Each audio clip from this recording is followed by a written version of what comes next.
नमस्कार मित्रांनो. तुर्कस्तानमध्ये अफगाणिस्तान आणि पाकिस्तान यांच्यात जो युद्धाची परिस्थिती निर्माण झाली त्याच्यावर तोडगा काढण्यासाठी बोलणी करण्यासाठी दोघा देशातले वरिष्ठ अधिकारी त्या ठिकाणी जमा झाले आणि त्यांनी बोलणी केली, पण ती बोलणी फिसकटली. पाकिस्तानचं म्हणणं असं होतं की जो TTP ग्रुप आहे, तेहरीकी पाकिस्तान, तो ग्रुप ज्याप्रमाणे पाकिस्तानावर मोठ्या प्रमाणात दहशतवादी कारवाया करत आहे त्या कारवाया ताबडतोब बंद झाल्या पाहिजे आणि TTPला जो आश्रय अफगाणिस्तान देतो तो आश्रय त्याने बंद करून TTPला त्या देशातून हाकलून लावलं पाहिजे. तर अफगाणिस्तान असं म्हणतो की TTP हा तुमच्या देशातला अंतर्गत प्रश्न आहे, ते तुमचे लोक आहेत, तेव्हा ते तुम्ही तुमचे सांभाळा. अफगाणिस्तान ना त्यांना पाठिंबा देतो आणि ना त्यांना कसली सामुग्री पुरवतो, तेव्हा ते तुमचे लोक आहेत, ते तुमचं तुम्ही बघून घ्या. याच्यावर त्यांची बोलणी फिसकटली आणि परत आता एकदा दोघं देश आमनेसामने येतील असं दिसू लागलं. खरं तर पाकिस्तानने आ बैल मुझे मार अशी परिस्थिती स्वतःहून निर्माण केली. खरं तर पाकिस्तानला काही गरज नव्हती. एकेकाळी पाकिस्तानला असं वाटतं की अमेरिका त्या ठिकाणी निघून गेल्यानंतर जो तालिबान आहे तो आपल्या शब्दाबाहेर नाही.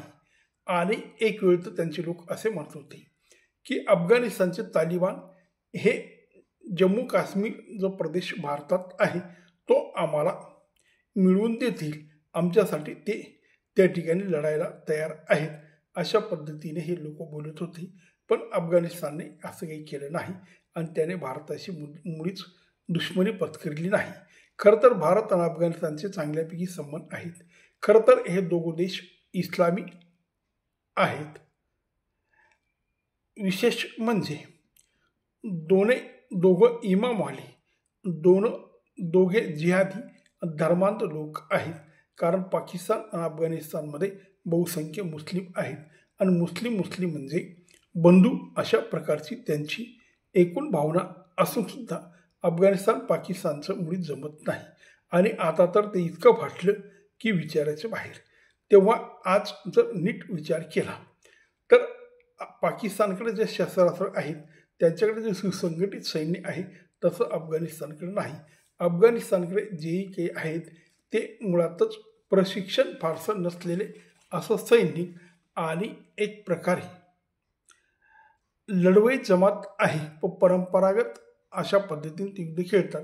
त्यांच्याकडे युद्ध सामुग्री फारशी नाही, जी रशियाकडनं त्यांना मिळाली आणि जी अमेरिका टाकून गेला त्याच्या बळावर ते लढत आहे. खरं तर असं वाटतं ज्या पद्धतीने त्यांची भाषा आहे आणि पाकिस्तानमध्ये घुसून आम्ही मारू, आम्ही पाकिस्तानला बेचिराग करू आणि जो पश्चिमचा जो प्रदेश आहे, पठाण ज्या ठिकाणी बहुसंख्य राहतात, तो प्रदेश हा आमचा आहे आणि तो आम्ही घेऊ, अशा पद्धतीने जेव्हा ते एवढ्या वर्गण्या करतात त्यावरनं असं वाटतं त्यांना एक ते इराण किंवा भारत कोणतरी मदत करते असं एकंदरीत चित्र आहे. खरं तर मुळात दोघांमध्ये तिसऱ्याचा फायदा, जेवढा पाकिस्तान बर्बाद होईल, जेवढा पाकिस्तान बेचिराग होईल, तेवढा पाकिस्तान नरम होईल आणि मग आपोआप तो भारताशी मोठ्या प्रमाणात दुश्मनी करू शकणार नाही. अर्थात ते जिहादी लोक आहेत, मेले तरी बेहतर, पण त्यांचं जे वाकडं शेपूट आहे ते सरळ होण्याची शक्यता नाही. खरं तर पाकिस्तान सैन्याचा जो प्रमुख आहे आसिफ म्हणून हा फारच वर्गणा करतो, पण याचं जेव्हा सैन्य अफगाणिस्तानच्या सैन्याला भिडतं तेव्हा तालिबान लोक यांना पळून लावतात.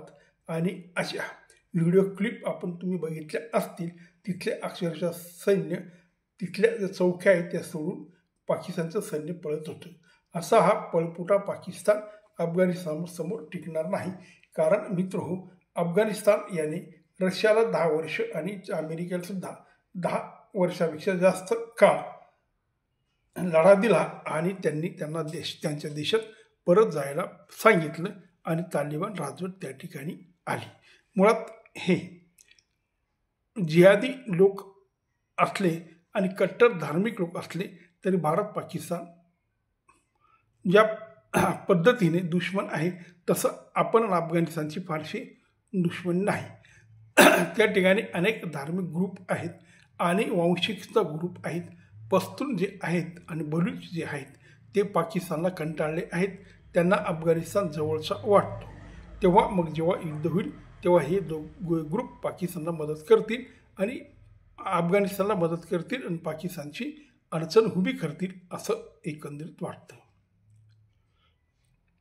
खरं तर TTP वाले जे आज पाकिस्तानात दहशत निर्माण करत आहेत त्यांना त्या प्रदेशामध्ये शरिया कायदा लागू करायचा आहे म्हणून मोठ्या प्रमाणात ते मस्जिदीमध्ये बाजारामध्ये कुठं कुठं बॉम्बस्फोट करतात आणि पाकिस्तान सैन्यालाही टार्गेट करतात. असं जेव्हा टार्गेट त्यांचं सुरू झालं तेव्हा पाकिस्तानने ओरड करायला सुरुवात केली. वेगवेगळ्या जागतिक मंचावर सुद्धा पाकिस्तानने हा प्रश्न नेला आणि अफगाणिस्तानची त्यांची दुश्मनी ह्याच मुद्द्यावर आहेत की तुम्ही TTPला आश्रय देतात. खरं तर आज जो ओरडणारा पाकिस्तान आहे, जेव्हा 70 वर्षापासून पाकिस्तानने भारतावर मोठ्या प्रमाणात जिहादी आक्रमण केले, मोठ्या प्रमाणात पाकिस्तानने भारतावर वेगवेगळे आतंकवादी पाठवले, तेव्हा भारत नेहमी ओरड करत होता. पाकिस्तान नेहमी समजून सांगत होता. तेव्हा हा पाकिस्तान असं म्हणत होता ते लोक आमचे नाही आणि त्यांचा आमचा काही संबंध नाही. पण आज स्वतःच्या देशात जेव्हा दणके बसू लागले तेव्हा त्यांना कळू लागलं की जिहाद काय असतो आणि आतंकवादी काय असतात. पण ते कबूल करायला तयार नाहीत असेही लोक आहेत. पण जेव्हा आता पाकिस्तान आणि अफगाणिस्तानचं आक्रमण सुरू होईल तेव्हा पाकिस्तानला कळेल की दणका कसा बसतो ते. कारण मित्रो, अफगाणिस्तान जरी पाकिस्तानला हरवू शकणार नाही पण तो त्याला झेरीस आणेल. आणि पाकिस्तानकडे कितीही शस्त्र असले, कितीही सैन्य असलं, किती आधुनिक असलं आणि त्याला काही प्रमाणात अमेरिकेने चीनने जरी मदत केली तर तोही अफगाणिस्तानला हरवू शकत नाही. कारण ज्या अफगाणिस्तानमध्ये जागतिक मासता असणाऱ्या रशिया आणि अमेरिकेचं काही चाललं नाही, त्या अफगाणिस्तानमध्ये फार पूर्वी इंग्रज काळामध्ये इंग्रजांसुद्धा काही फारसं चाललं नाही. फार दिवस त्या ठिकाणी ती सत्ता बघू शकलेली नाही. अशा अफगाणिस्तानमध्ये पाकिस्तान काय करू शकेल? फारसं काही नाही. पण एक चांगला तडाखा अफगाणिस्तानकडनं पाकिस्तानला मिळेल आणि त्याची जी अर्थव्यवस्था आहे ती अजूनच खिळखिळी होईल. त्याचे जे प्रांतामध्ये वेगवेगळ्या पद्धतीने असंतोष आहे तो अजून उफाळून येईल आणि त्याचा फायदा भविष्यात भारताला नक्की होईल. नमस्कार.